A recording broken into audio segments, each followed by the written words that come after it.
په دوحه کې د طالبانو او حکومتي پلاوي ترمنځ په دوه مسایلو جنجال.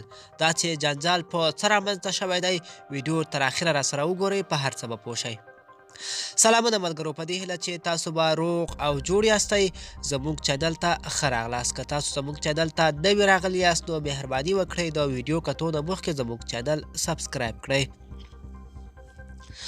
د طالب پلاوي لخوا پر دوه مسایلو ټینګار او د حکومتي پلاوي لخوا یې تبدیل وړاندې کول. سرچینې وایي چې دوحه کې د افغان حکومت او طالبانو ترمنځ د بین الافغاني خبرو پر مهال دوه مسایلو د ژور اختلاف سبب شوي دي چې طالبان پرې ټینګار کوي، خو حکومتي پلاوي یې بدلونونه وړاندې کولي دي.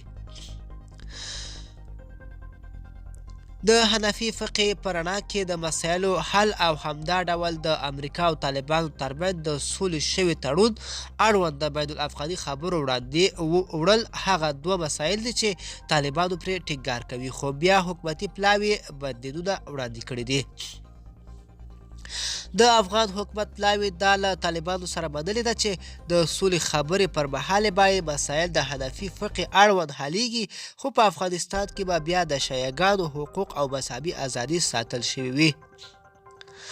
حکومتي پلاوي په دې هم ټینګار کوي چې که چیرې د سولې خبرو پر مهال د امریکا د طالبانو د سولې تړون بنسټیز وي، نو بیا باید د افغان حکومت او امریکا متحده ایالاتو افغان حکومت او ناټو ترمنځ هوکړې هم بنسټیزې وشمېرل شي. افغان حکومت مني چې د بین الافغاني خبرو پر مهال به ستونزې وي، خو په لویه کې دغه خبرو ته هیله مند دي. ملګرو، دا به زموږ چمتو شوي ویډیو. د لا ښکلي ویډیوګانو لپاره زموږ چینل سبسکرایب کړئ او تر بلې ویډیو ښه وخت.